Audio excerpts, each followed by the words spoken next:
Ransom Canyon is a new Netflix drama, so today, let's see if it's worth your time. Passions run deep in a small Texas town as three ranching dynasties fight for their land, their legacies, and the people they love. Ransom Canyon is in Texas.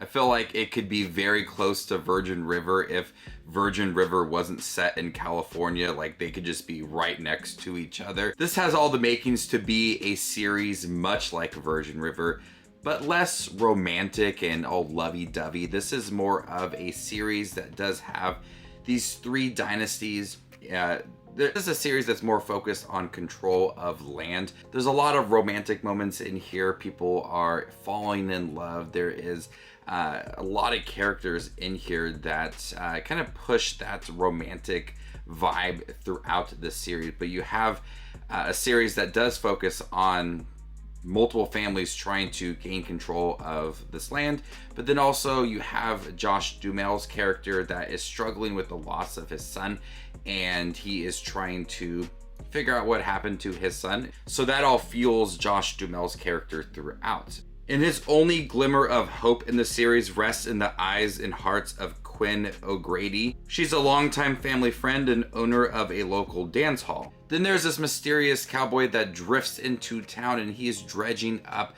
people's past. And what starts off as a decent series of the families gaining control of the land and that constant back and forth trying to overpower one family quickly ventures into Josh Duhamel's character, this stoic character that they tried to break down multiple times, and him struggling with that loss, and then him falling in love with Quinn O'Grady, and that is his only hope in the series. And so with him falling in love with Quinn O'Grady, we see who he really is, because in the beginning of the series, he is really closed off. He's very quiet, very reserved, because of what happened to his teenage son, and his son had died, and so he is still struggling with all of that. So the character is very closed off, very limited. We see that he's going through a lot within here, and Josh Duhamel gives a really good performance, but as we feel more connected to that relationship, the character starts to open up a lot more.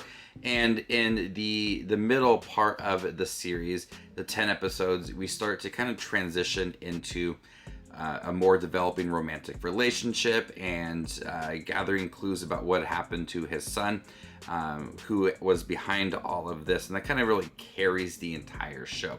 But throughout 10 episodes, you do have people that are trying to gain control of the land. I just didn't find it as impactful or as intense as I think it should have been. You have so many different characters that could be overpowering one another, or bringing up secrets that could eventually lead to one gaining control easier than the other. That can all really provide a lot of urgency throughout, but it feels a little bit repetitive when you have these characters that are trying to gain control of the land. Characters with Stanton and Quinn, that feels like it's the more romantic side to the series, and it's kind of shifts its tone multiple times throughout.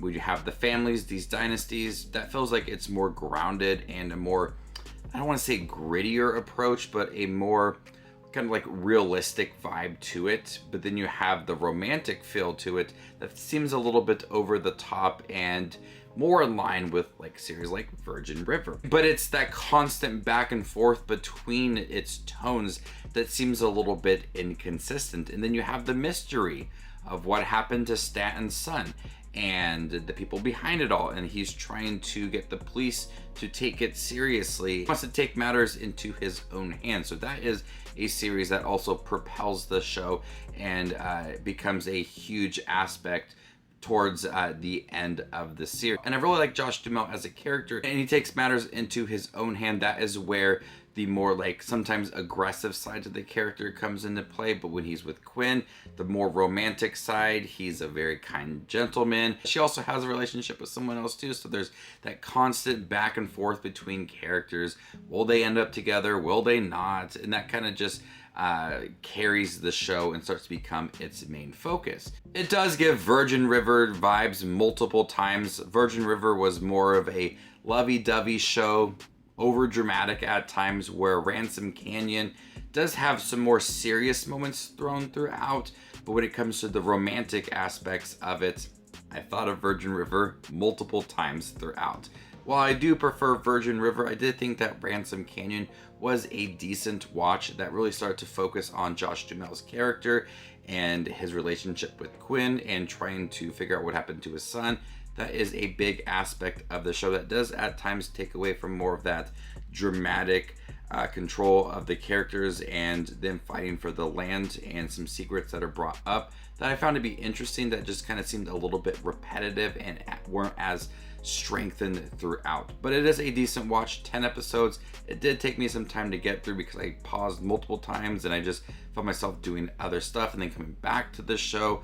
But it is a decent watch if you're into these more dramatic, romantic shows on Netflix. I'm gonna go ahead and give Ransom Canyon a B-. Thank you guys for checking my review for Ransom Canyon. Have you guys seen the new Netflix drama? What do you think about it? Let me know in the comment section down below, and stay tuned for more up and coming content like this. My name is Just Watches Movies, and you guys stay classy, YouTube.